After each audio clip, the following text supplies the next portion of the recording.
Most people believe that the mind is a mirror, passively reflecting what happens around them. They are wrong. The mind is an active force. It interprets, it predicts, and more dangerously, it distorts. Today, I ask you not to train your mind to mirror the world, but to reshape it. Most people assume that reality exists independently of their perceptions. They believe the world is governed by objective laws, by concrete facts, and that their role is simply to observe, to analyze, to respond. But that assumption is both comforting and profoundly flawed. In truth, there is no such thing as pure observation. Every act of looking is also an act of interpreting. Every perception is shaped by prior beliefs, by emotion, by experience, and crucially, by interests. What we call reality is far more fluid than we are led to believe. It is not something entirely external to us. Especially in the realm of economics and finance, reality is heavily influenced by the way people perceive it. In this domain, perception does not merely reflect reality, it helps to create it, and herein lies the core of why the human mind, when trained correctly, can be a powerful instrument for not just navigating the world, but shaping it. When a trader believes that the market will rise, and others begin to share that belief, their collective buying behavior pushes the market upward.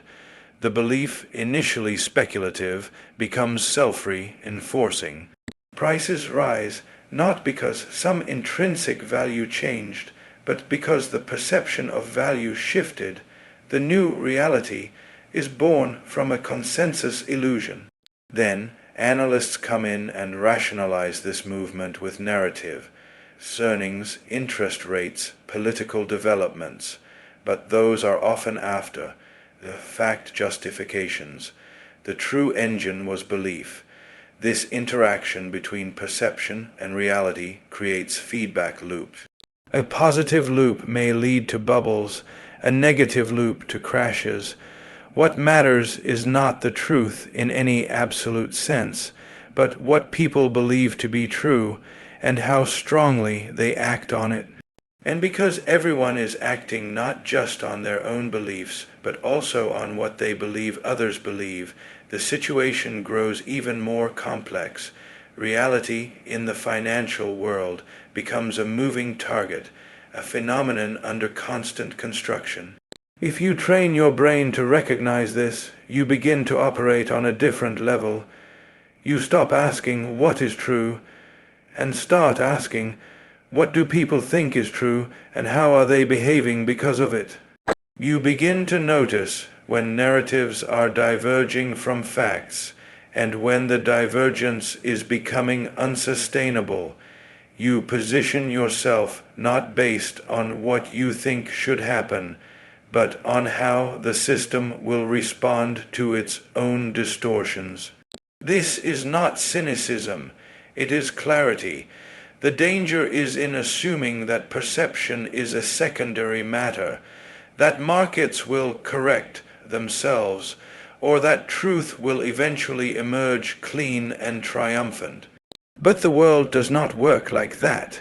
Often, false beliefs dominate far longer than reason would predict, and by the time they collapse, they have reshaped the underlying reality in ways that are irreversible.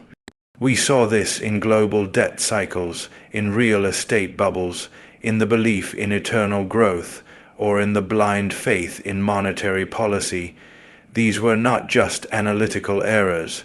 They were failures of perception, magnified by confidence and consensus. When enough minds believe in a lie, the system behaves as if it were true, until the illusion cracks under its own weight. To profit in such a world, or even to survive in it, you must train your brain to observe more than numbers. You must study psychology, narrative, power, fear, and hope. These are not soft sciences. These are the raw materials of the market. A single rumor, if it resonates with the prevailing mood, can move billions. A shift in tone from a central banker can reset entire portfolios, not because the fundamentals changed, but because perception did, and because perception shapes reality, your own mental clarity becomes your greatest asset. If you can detach from the noise, if you can resist the pull of the herd, if you can remain lucid when others are euphoric or panicked, you stand apart. You are no longer at the mercy of the market's moods. You begin to anticipate them. But this is difficult. The brain is wired for conformity, for emotional reactivity, for seeking comfort in certainty. Training it requires effort, discipline, and above all, humility. You must constantly doubt your own conclusions, test them, and remain open to being wrong. Because once you believe you see clearly, you are already blind to what's changing. In the end, the market is not a machine. It is a mirror of human fears, ambitions, and illusions. And if you can see not just your own reflection, but the distortions that others are unaware of, you begin to operate with a kind of power that most never access. This is not about mastering reality. It is about mastering perception, and through that, influencing what reality becomes. The idea that markets are governed by equilibrium, by rational actors and efficient outcomes, has seduced generations.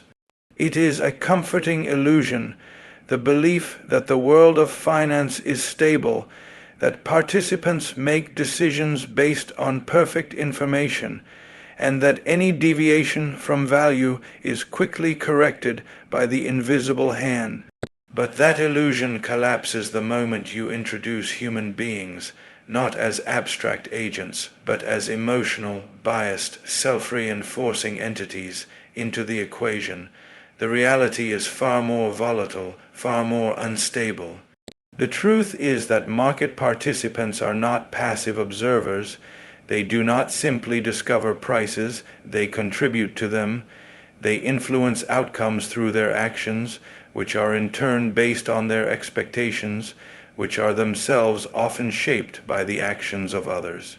This dynamic interaction creates a loop, a circular process where cause and effect do not run in one direction. That loop is what I have long called reflexivity. In reflexivity, thinking and reality are entangled. Expectations influence outcomes, and outcomes reshape expectations. There is no clean separation between perception and fact, because perception becomes fact, at least temporarily. For example, if investors begin to believe that a particular company will outperform, their collective buying pushes up the price. The higher price validates their belief, attracting further buying. Eventually, the price may rise far above any reasonable assessment of intrinsic value, but so long as the belief holds, the cycle sustains itself. It is not irrational, it is reflexive. The same mechanism applies in reverse. Panic breeds more panic. Fear triggers selling, which lowers prices, which validates the fear, leading to more selling. Reflexivity explains why markets do not behave like stable systems. They are not self-correcting in a predictable way. They are more akin to weather patterns, complex, chaotic, and shaped by feedback loops that amplify initial conditions. Traditional economic models ignore this. They assume that markets gravitate toward equilibrium, that deviations are temporary and self-limiting. But in a reflexive system, disequilibrium can persist, sometimes for years. In fact, equilibrium itself can be a myth. What looks like balance may only be a fragile temporary alignment, held together by shared expectations and confidence, both of which can shatter suddenly. Reflexivity is not just a theoretical concept. It has real-world consequences. Consider a credit boom. Banks believe the economy is strong, so they lend more. The availability of credit stimulates growth, which seems to confirm their optimism. As asset prices rise, collateral values increase, making further lending possible. This cycle continues until the assumptions supporting it are no longer credible.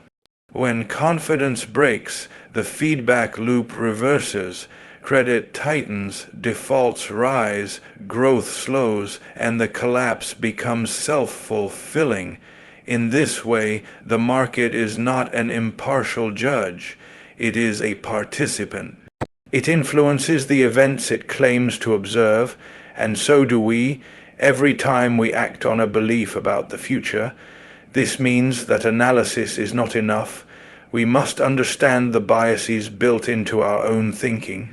We must be aware that every forecast we make also has the potential to shape the very outcome we are forecasting.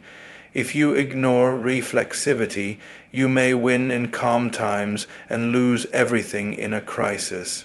But if you understand it, truly internalize its implications, you gain a different kind of vision.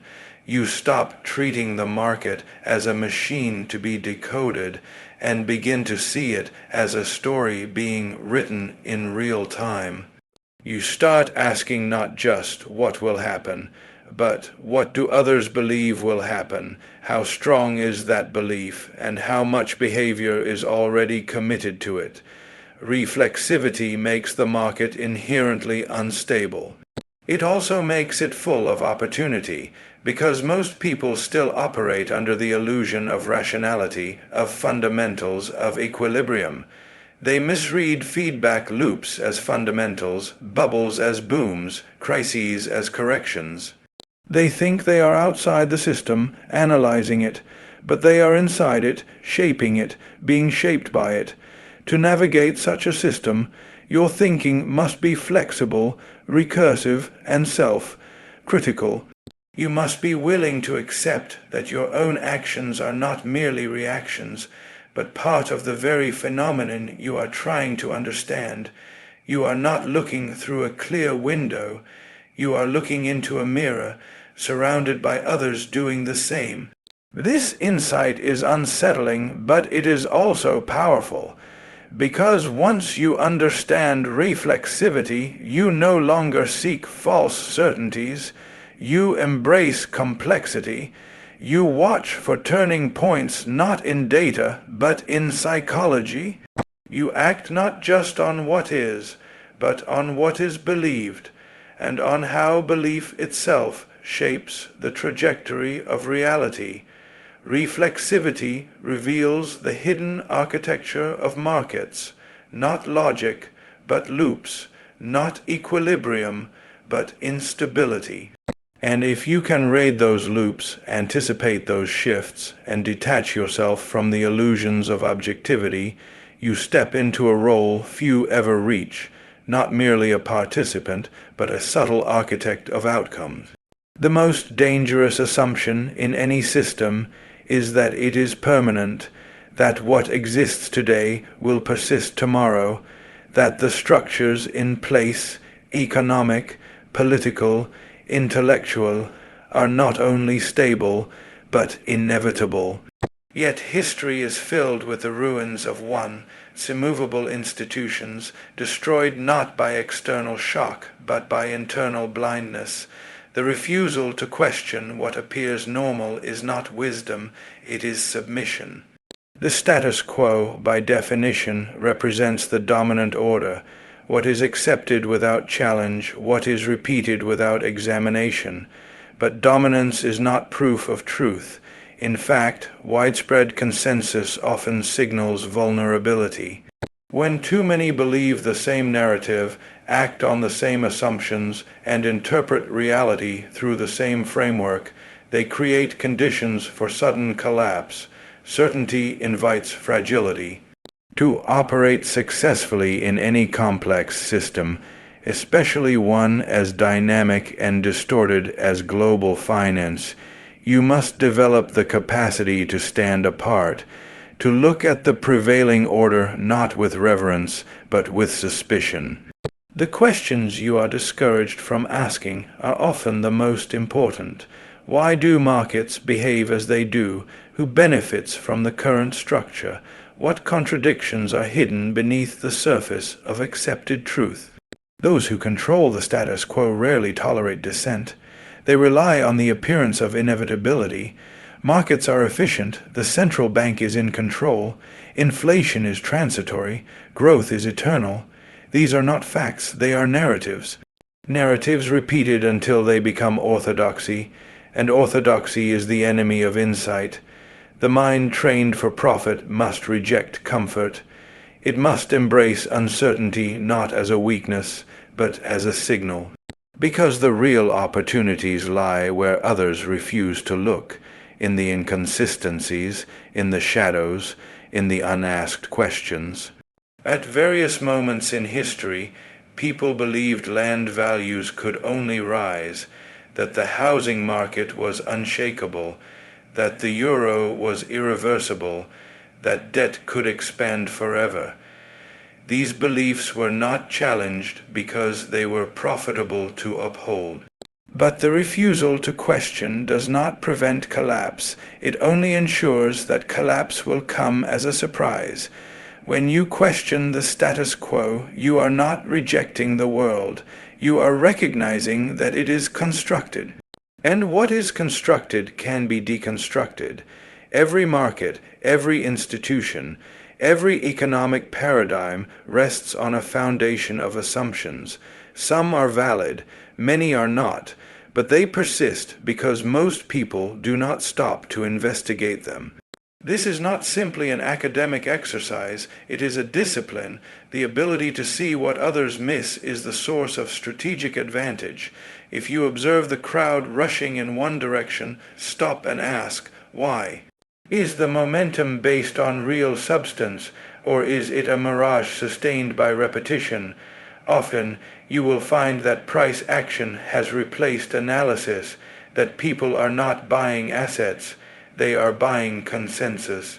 The irony is that those who question the system are often viewed as irrational, but the herd, by its nature, is never rational. It reacts, it amplifies, it overcorrects. True rationality lies in the ability to doubt your own thinking, to detach from prevailing sentiment, to stand at the edge and observe the shape of things before they are fully formed. Some call this contrarianism, but that term is too simplistic. It is not enough to oppose the consensus. You must understand it thoroughly. You must know why it exists, what sustains it, and what could undermine it. Only then can you position yourself with intelligence rather than instinct. To question the status quo is also to question yourself. Your own beliefs are not immune from distortion. Your mind, like the market, is reflexive. It constructs stories to make sense of chaos. The danger lies not in ignorance, but in false clarity. The belief that you have understood something completely is the moment you have stopped thinking. If you wish to operate ahead of the curve, whether in markets, in policy, or in theory, you must cultivate a mindset that is perpetually skeptical, perpetually adaptive, not cynical, but aware. You must understand that power often hides behind consensus, that truth, especially in finance, is rarely obvious, and that your greatest asset is not information, but the ability to interpret what that information means in a system where interpretation itself moves the outcome. The status quo will always resist scrutiny. That is how it survives, but its resistance is your opportunity. Because once you begin to see through the illusion of permanence, you stop reacting to the world and start anticipating its shifts. And in those shifts, in that chaos, lie the only moments where true transformation and true profit can occur. There is a natural human tendency to crave certainty, People want to know. They want answers, patterns, guarantees. This desire is understandable, but in the realm of markets and decision making, it is deeply misguided. Certainty is often an illusion, and those who act as though they possess it are usually the first to be undone by reality. If you are unwilling to accept uncertainty, you will forever be reacting to events you thought impossible. Uncertainty is not the absence of knowledge. It is the condition under which real knowledge must operate. In complex systems, outcomes are not just difficult to predict. They are fundamentally shaped by the predictions themselves. What people expect affects what happens. This is the essence of instability. And it is why the future cannot be mapped like a blueprint. You are not outside the system observing. You are inside it, contributing to its evolution. That makes any claim to objectivity inherently limited. The mistake most people make is to treat uncertainty as a problem to eliminate. They look for models, formulas, experts. They place faith in projections that suggest linear outcomes, smooth transitions, predictable paths. But the world does not move in straight lines. It lurches, it collapses, it reinvents itself, and in those moments of disequilibrium, the greatest changes and the greatest opportunities emerge. The mind trained for success must not merely tolerate uncertainty, but learn from it. Learn to read its signals.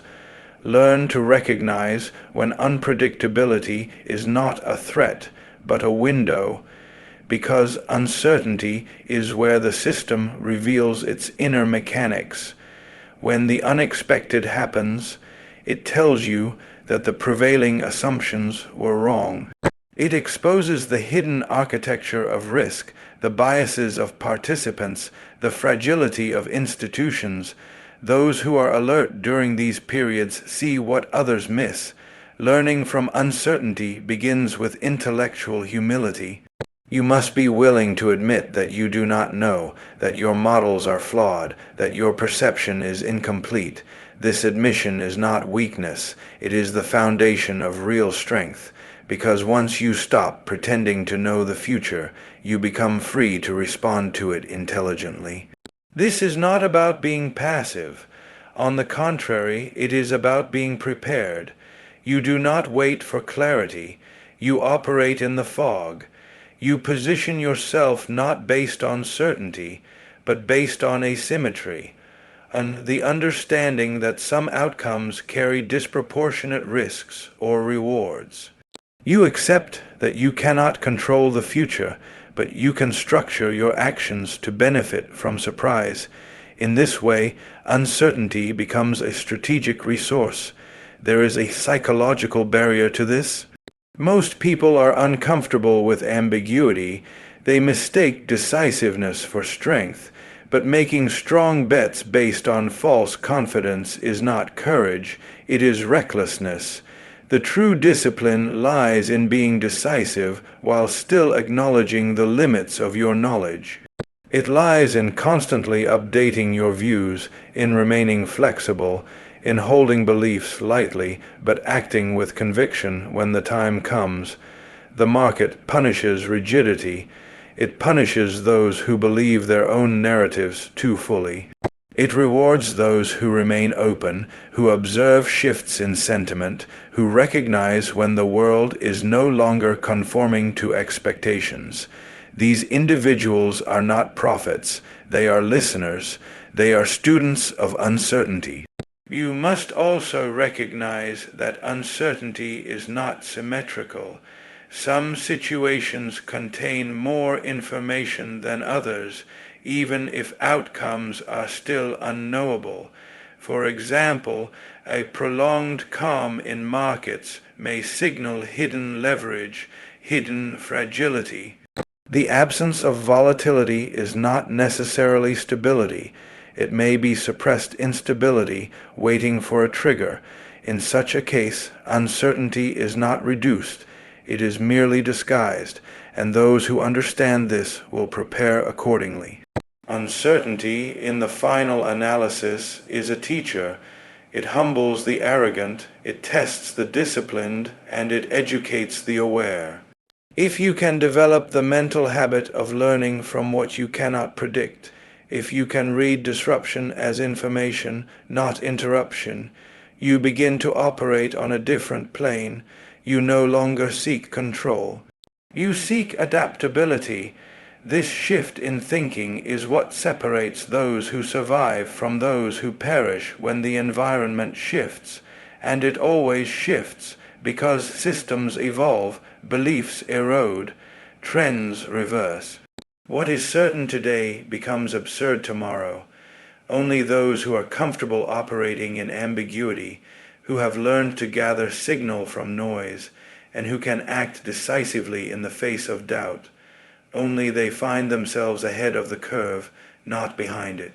Uncertainty is not the enemy, it is the landscape, and if you learn to move within it, alert, detached, adaptive, you will not merely avoid disaster, you will discover possibility. The mind is not a vessel to be filled, it is a tool to be sharpened. And money, contrary to what most believe, is not earned. It is understood. Train your mind, and you will train your future. But fail to do so, and the market will train you harshly and without mercy. The choice is yours. Train your brain, or let it be trained by forces you do not control. Thank you. The human mind is neither a passive repository of data, nor a flawless instrument of logic. It is a living system shaped by beliefs, emotions, and habits. Without discipline, it drifts on currents of impulse and convention, perpetually reacting rather than creating. True mental discipline begins with an understanding that every thought, every urge, every instinct carries a bias toward comfort, toward consensus, toward self-justification, to master outcomes in any sphere, particularly in environments defined by uncertainty and competition. You must first master your own cognitive processes. This requires more than mere willpower. It demands a systematic approach to how you think, decide, and then act. Impulse is the enemy of strategic advantage. When fear strikes, the mind narrows. When greed takes hold, it blinds. Both impulses distort perception, turning opportunities into hazards and hazards into catastrophes. Discipline trains you to recognize these emotional intrusions as they arise, to label them and to subject them to rigorous scrutiny. Instead of capitulating to panic when markets lurch or charging ahead, when euphoria reigns, a disciplined thinker pauses, assesses the underlying structure of incentives and beliefs, and reframes the decision within a broader context of probable scenarios. Self-awareness must become a practice skill. Just as an investor keeps a journal of trades to track performance, you should keep a mental ledger of your thought patterns. When you catch yourself rationalizing a decision you already regret, note the moment. When your confidence soars without evidence, challenge it. A disciplined mind treats its own convictions as provisional hypotheses rather than immutable truths. It questions its assumptions constantly, and it welcomes falsification. Only by exposing every belief to potential refutation can you ensure that your mental framework remains flexible and attuned to shifting realities. Structure reinforces discipline. Establish clear rules for decision making. Define thresholds for risk. Set limits on exposure, and codify exit strategies before engaging. These rules are not shackles but shields, preventing your natural desire for consistency from trapping you in a deteriorating position. When thresholds are breached, whether in markets, negotiations, or any competitive arena, you act by protocol rather than by the capricious tug of emotion. In this way, discipline transforms the chaos of choice into a manageable procedure. allowing you to conserve mental energy for the analysis of new information rather than the management of regret. Feedback loops are the crucible of improvement. After every significant decision, review not only what happened, but why you concluded what you did. Disaggregate the factors that led you astray. Was it a misreading of data, an underestimation of risk, a failure to spot an emerging narrative? Conversely, when you succeed, dissect the reasons. Was your conviction based on genuine insight or merely luck? By creating a cycle of action, reflection, and adjustment, you sharpen your cognitive tools and gradually reduce the gap between perception and reality. Discipline also requires humility. The most dangerous mind is one convinced of its own clarity. It ceases to seek new perspectives, dismisses dissenting evidence, and doubles down on flawed models. A humble mind, by contrast, remains open. It solicits alternative views, tests minority opinions, and recognizes that intelligence is not static, but developed through continuous engagement with complexity. Humility does not mean perpetual indecision. Rather, it means making the strongest possible choice while acknowledging the provisional nature of that choice. Over time, disciplined thinking becomes second nature. Habits of skepticism, structure, feedback, and humility coalesce into a resilient mindset capable of thriving in turbulent conditions. You no longer wait for certainty before acting. You calculate probabilities and position yourself for a range of outcomes. You no longer fear being wrong. You view error as information. You no longer chase the crowd. You understand its psychology and use that knowledge to anticipate turning points. Discipline of the mind is a journey, not a destination. It is the ongoing practice of aligning your cognitive processes with the realities of a world defined by reflexivity and uncertainty. When you succeed in this endeavor, you unlock the capacity to not merely react to the market or to life, but to influence it. Your brain becomes an instrument of clarity, capable of discerning opportunity in the midst of noise. And it is this disciplined instrument that ultimately determines the extent to which you can generate and preserve value. The mind is not a vessel to be filled. It is a tool to be sharpened, and money, contrary to what most believe, is not earned, it is understood. Train your mind, and you will train your future, but fail to do so, and the market will train you harshly and without mercy. The choice is yours. Train your brain, or let it be trained by forces you do not control. Thank you.